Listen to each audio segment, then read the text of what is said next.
Hi, this is Christy Powell with Women Talk Construction. We have a really special guest on today who is going to be our guest co-host in the future. Alex Iacovelli is going to join us today, but I want to talk a little bit about the Breaking Barriers Forum.com before we get started. If you have not had a chance to sign up there, if you have not seen the job opportunities that are there, if you've not posted your resume, if you're looking for a job, it is a great place to meet the amazing people that we get to meet all over the country. Please sign up, join us, help each other. We'll help you. And just thank you for being a part of our community. So as I introduced Alex today, I just want you to know she works for 84 Lumber Company as a market manager. And we're going to get some insights about a generation that's much different than my generation by having Alex on as a guest co-host in the future. But we are going to do a series, which is going to start today, of questions to ask her as to how that transition happened for her in the field, going from the field to being a corporate employee. So welcome, Alex. Thank you for being here. I know you're in Denver today doing some work for 84 Lumber Company, and we appreciate you for that. But I just want to get started by asking you, how has the transition gone for you from being in the field, in the office, as a coordinator? And I know you did a lot of job site visits and deliveries and also some, walk-in houses and getting sizes. So tell me the difference. What has been the biggest shift for you, having to go from a store in the field to being a corporate employee for 84 Lumber Company? Yeah, well, hi. Thank you for having me. I'm really excited to be here. Answer your question, I think probably the biggest transition for me was taking my head out of the day-to-day, minute-to-minute tasks and shifting to a more like national view and just trying to have a bigger picture of what's going on. Awesome. So how did you navigate how did you navigate that mentally? I know it's a big change. The people that you're dealing with on the store level are homeowners and builders and subcontractors and contractors walking into a location and getting products and asking questions and getting advice. So when you moved into a corporate role, how much of a mindset shift did that have to be for you?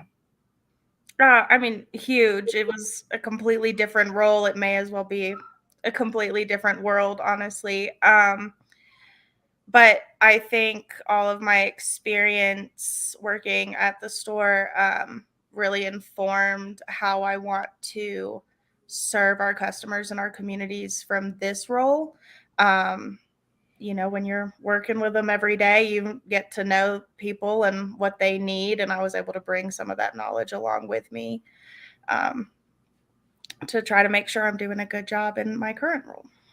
I love that. So I know personally that you took some pretty drastic steps on getting your head in a mental space that that did make that transition a little easier. Tell us some of the things that you did that prepared you for the role. Obviously, when you first started, you still had that mindset of being in a hurry and everything is just like, it's literally reactionary, right? At the store, it's based on the phone calls, the people that walk in. You don't get to like pre-plan or pre-pull together a plan. So tell us a little bit about, what were the strategies that you put in place to get your head in that I don't have to be in a hurry. It's not a fire I'm putting out. How did you do that? What are some tools or takeaways for students that might be listening to prepare themselves for a position that might be higher than where they're at right now? Yeah, so I'm still working on it. I think we all are all the time. But some of the most useful tools for me have been various leadership podcasts and resources like that. I try to consume content that'll help me keep my head in the right space on a daily basis. Um, Trainings, of course, just sign up for everything that I can and could and will continue to do so. There's a lot of really wonderful people out there with a lot of great experience and knowledge, and they're sharing it every day. So tapping into those resources is amazing. And then, of course, mentorship.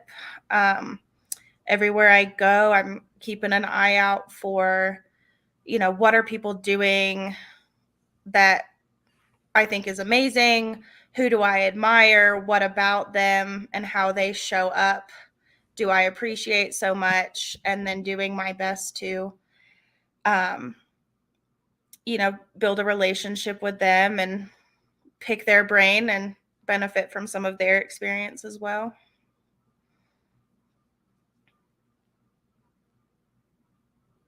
Christy, I can't hear you.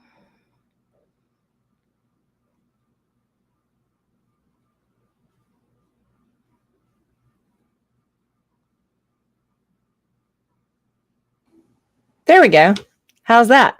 I can hear you now. We're still learning. So strange, but okay. So some of the things that you mentioned are, just consuming great content. So what is that content? Can you give us a few examples of what you feel has been helpful to you? I know Brene Brown has been really good for you both personally and professionally.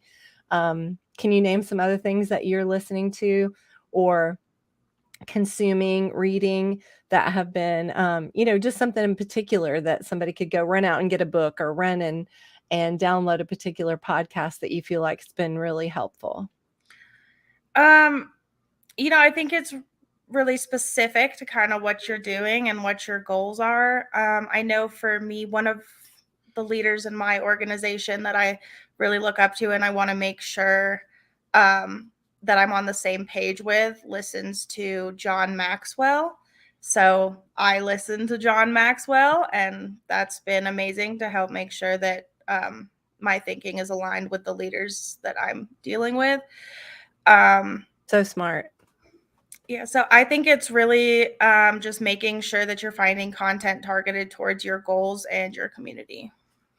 I think it's really important what you just said is when you find a leader that you look up to and you know that they are in a space that you want to be in someday, it's always good to be on the same page with them, and listen.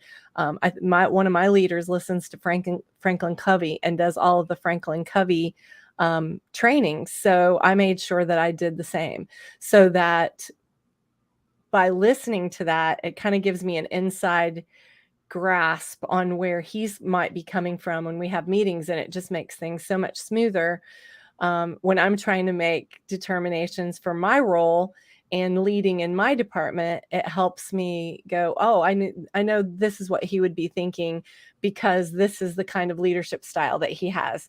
So it's super helpful with that as well. Exactly. So one more question I'm going to ask you on this call as we're getting to know you a little bit, you being the future guest co-host for Women Talk Construction. And we don't really know what that means yet, audience. It could be she pops in with me and without Angela sometimes, or vice versa. It could be that Angela and I both have her on and we talk about some really tough subjects that maybe Angela and I don't understand as well as Alex does because of our age difference and our generations are so different. So we're really excited about the future, but I have one more question for you today. What advice would you give to other young professionals in the construction industry who aspire to climb the corporate ladder and reach executive positions? What would be your advice? Maybe one or two takeaways that they can really consider or think about.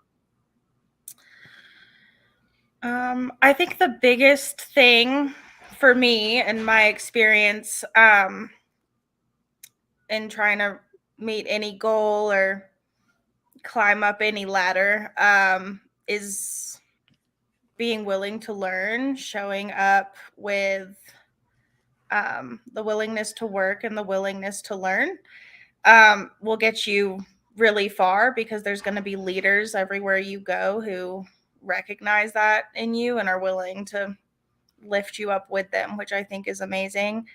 And then the other thing would be to try to pull your mind out of the minute to minute tasks. It can be really hard to think bigger and work on your processes, your procedures, your goals, mission, vision if you're just knocking out the next task that comes at you. So creating that time to just think and be creative and brainstorm and keeping yourself on track and in line with your mission. Nice. Thank you so much. We appreciate you for being on today and just letting our audience get to know you a little bit better. We're really looking forward to seeing how you're going to pave the way for even younger professionals that just need a little bit of guidance on, how to use their soft skills, maybe how to have a conversation with somebody in the corporate arena. It does really make a difference for them. So thank you for being on today. We appreciate you, and we will be talking to you again very soon. So thank you so much, Christy. I'm so excited to be involved with you, Angela, and Women Talk Construction. Okay.